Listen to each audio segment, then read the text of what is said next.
Good morning, good evening, good afternoon, Internet world. Welcome to Auto Merch Talk, a podcast we put together to talk about automotive stuff. We work for a company named Car Data. We take pictures and videos of cars at dealerships. So if you're looking for a full-time photographer on your lot, Car Data can help. As usual, guys, I have a few articles for you guys to go through today. And I have my friend here, Edwin Gomez, with me. What's up, guys? How you doing, sir? Good. How's everything been?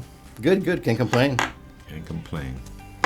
Everything going well. Everything is going well in the automotive world. Right. What do we have up first?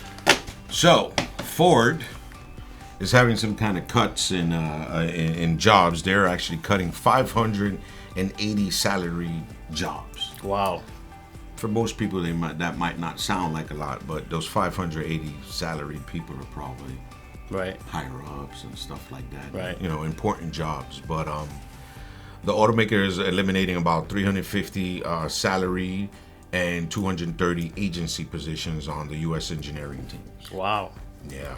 That's a lot. And it started affecting employees like earlier last Wednesday. Okay. Wow. Sorry to hear that. Yep. People. Yep. And I mean, the reason they're doing that is they're trying to get a different mix of talent and stuff, you know, with the different EVs and things like that. So they're focusing more on the EVs. Yeah, everybody's focusing more on the EVs. So that's just a little story. Not really much there, but Ford is cutting some jobs to, I guess, restructure. Okay. So if you guys are in the market for a four-door sedan, the Acura Integra is coming out, priced at $37,000. Nice. It's a compact sports sedan. Pretty cool. The price puts the fifth generation Integra into competition with the Audi A3, the Mercedes-Benz CLA, and the BMW 2 Series Grand Coupe. Wow. And those start about $38,000 before shipping. Wow. So they're going to be right there with them. And the Integra is going to returns to the market in early June this year. That's pretty cool. So that's going to be, In the United States, Acura is including a 2 years or 24,000 miles of scheduled maintenance as part of the new program called Acura Maintenance. That's important because those little things matter. Right? It matters. It has you coming back. It's to keep the customer retention. So. Yeah, that's why they do that, to make sure you. Right. And then those people usually they turn into cars and they just buy another one because it was been so easy with this one. Might as well stay here. Acura does have good service. I had an Acura before, and they do have good service. That does. And they have loaners too when you drop your car off for service. They have loaners. And especially if you get one of these, in 2023 is when the Integra is going to be. It's going to be 2 trims. Right. Okay. So obviously, cars like this, they usually already come with that loaner service, like you're saying and stuff. The 2 Integras is going to be a base and a sportier A-Spec model. Okay. The A-Spec is going to be about $40,000 with destination. Wow. They both are powered with a turbocharged 1.5 liter inline 4-cylinder, 200 horsepower, 192 feet of square. So that's pretty decent. That's a little fast thing there. Yeah, Integra's coming back. That's nice. I actually like that. That's one of the vehicles good looking car. I like. It's a good looking car. Wow. That's going to be interesting. So, for those maybe looking into buying an Integra, nice 4-door Integra and coming in June, keep your eyes open. It's a good looking car too. So yeah, it's a good looking car. Yep. So BMW Audi suspends shipping cars by train to China due to the war in Ukraine. So the war in Ukraine is affecting a lot of people. Wow. Yeah. Yeah, it comes after 2 months of after BMW said it halted the export of cars to Russia and would stop production on the ground there. This Russian thing is they're going to be on their own. Right. They're going to be on their own. That's what it looks like. That is crazy. And that's a lot of cars, too. A lot of things. This is affecting a lot because, I mean, we've spoken about chips. We've spoken about harnesses. Right. Now you're talking about just shipping and stuff like that. Right. It actually is. People don't realize these things that happen around the world. Right. They might not affect us maybe directly, but they do affect us somehow. But it is what it is. Yep. I thought this article was pretty interesting. I always find Elon Musk interesting. Yeah, me too. So we're going to be talking about his acquisition of Twitter. Yeah. I think it's pretty cool that he got upset at first because he couldn't edit something and decided to buy the place. Right. He's acting like, oh, it's because I want to keep the free speech open and all. No, it's because he got that much money. He got upset. Right. He has the money to do it. He bought the thing. So with this, Henrik Fisker. So Henrik Fisker is one of the guys that does the Fisker automobiles. Right. Those are also like electric cars. automobiles. So his account vanished.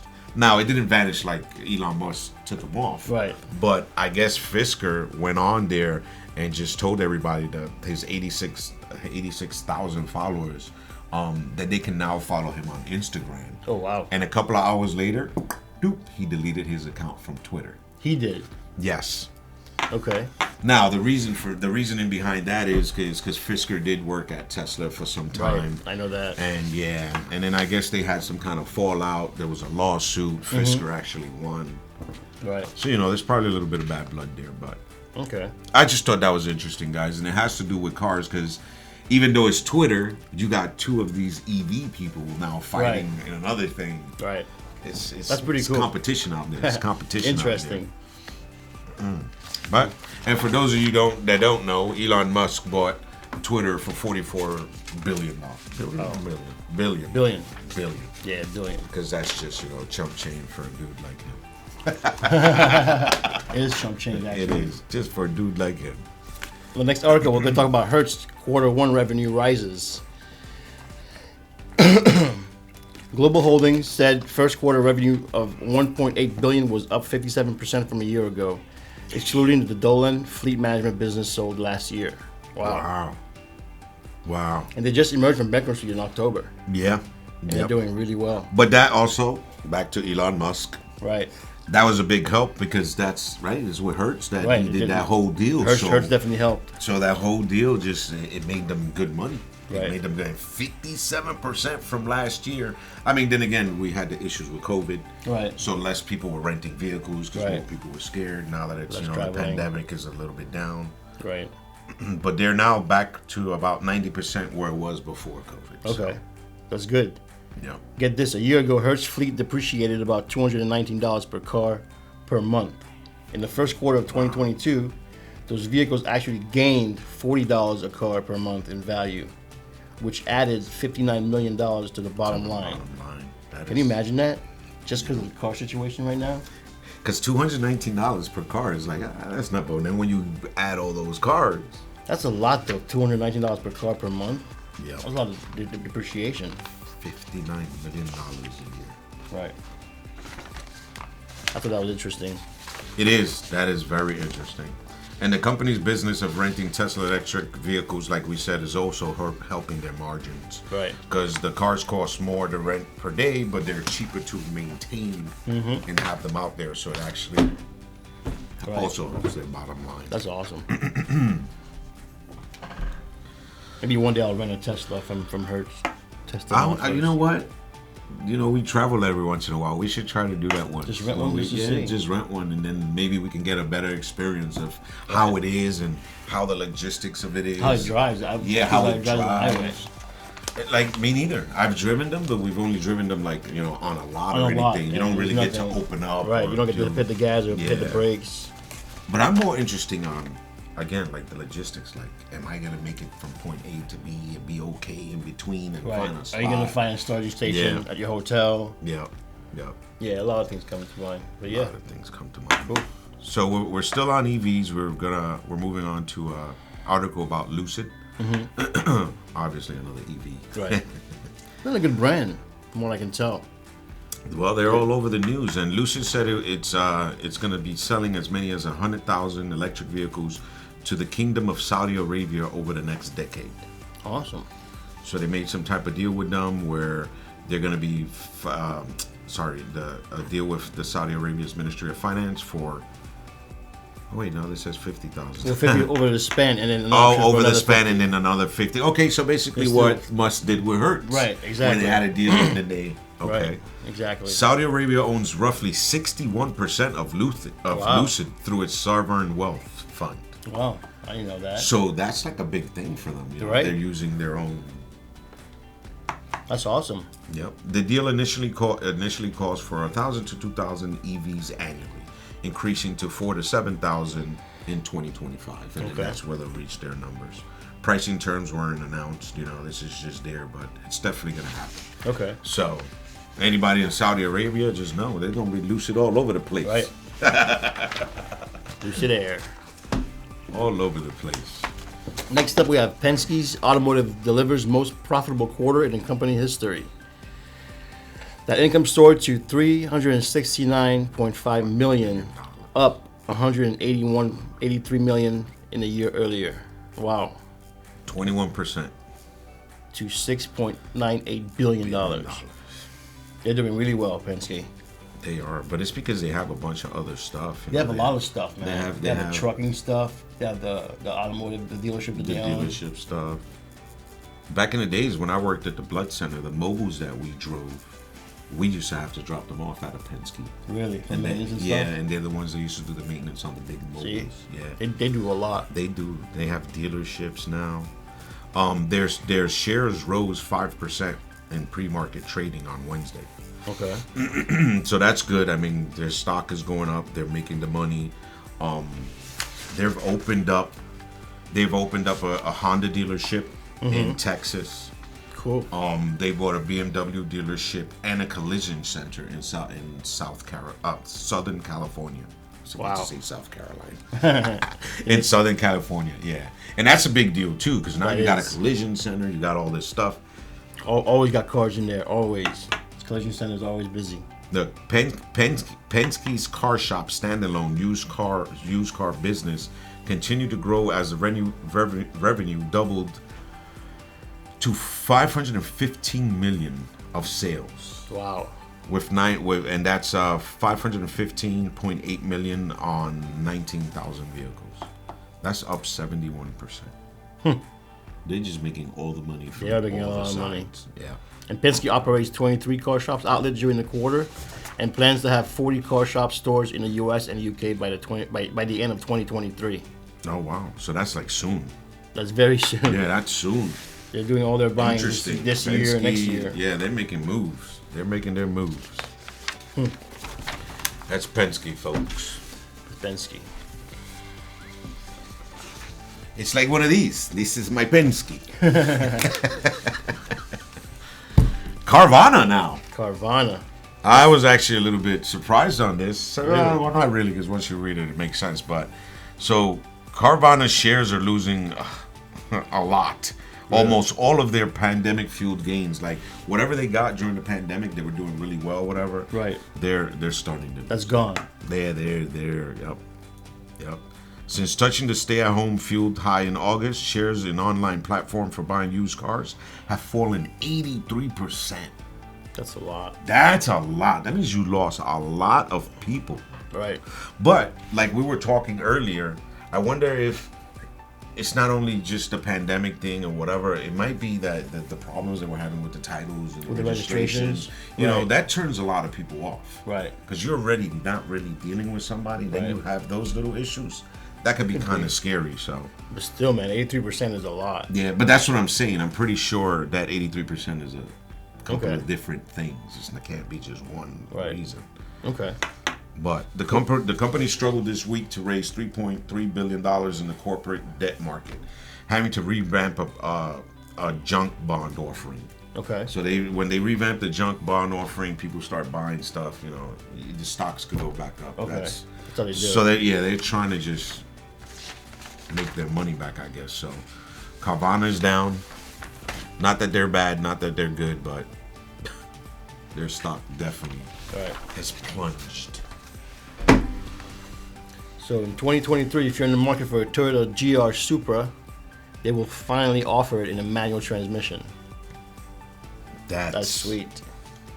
I feel like it's gonna sell more. That's probably why they didn't sell as much before. Because I hardly don't see them on the street. I see a couple. I see a couple of them. But like you said, you're right. What I thought when it first came out, I was like, oh my god, everybody that's a Supra head is gonna get it. A lot of people didn't want it because it's a good looking car though. It is a very good looking car. But now to have it in manual transmission, the 6-speed will be an option on the 3.0 Premium and Limited. but the 2.0 will only be automatic. So they have two versions of it. Okay. The 3.0 has 382 horsepower. Okay. That's, Nice. That's gonna be interesting. So for anybody that's was waiting for that manual transmission, Right. It's coming out. it's coming out. And get this, it ranked 8 in the segment in Canada, where it sold 44 units in the first quarter.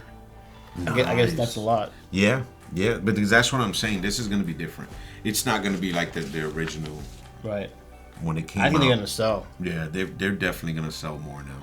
Because that's what a lot of people were saying. Why am I gonna buy this car? It is automatic. Especially with electric cars coming in and gasoline cars disappearing. I don't see why not. You know what I mean? I don't either. Agreed. Another really beautiful sports car that's gonna have a massive change is Corvette. That's interesting. Because to get that car, because they say it's a 0 to 60 miles an hour is 2.9 seconds, and they're able to drive 400 miles on a full tank of gas.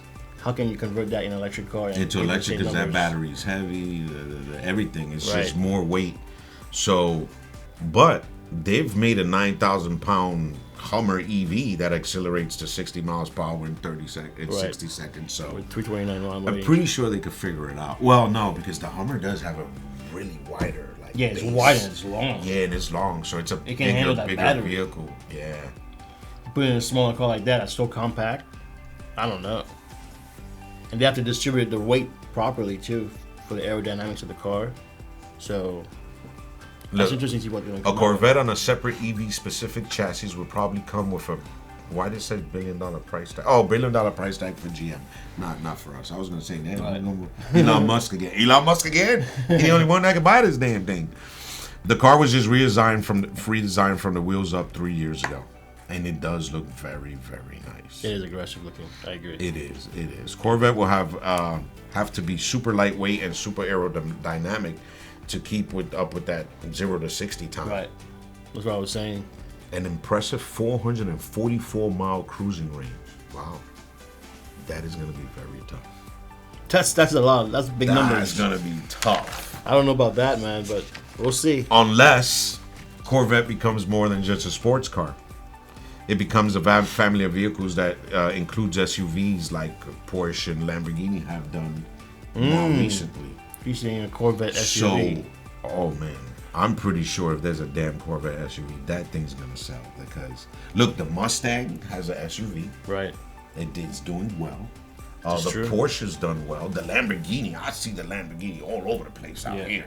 And it's a $250,000 car. And you see them all over the place Right. because it's a good looking. So that would be pretty cool to see. If Corvette, I think that'd be cool too. Yeah, if Corvette could do that, that would be Interesting to see what it would look like. It would be a 4-door. Wow. Now look, it says the electric powertrain is actually smaller than the gasoline engine, so that gives it a little bit of space. Right. So guys, just know there might be some interesting stuff going on with Corvettes. Right. Because if they can't, we almost hope that they can't get the car going. Because if they can't, and they start doing SUVs, right, it's gonna be That'd be nice. cool. Or little crossovers or Yeah, something. I agree. They can work it. Chevrolet Corvette SUV. Wow. Probably in the future. Well, there you have it, folks.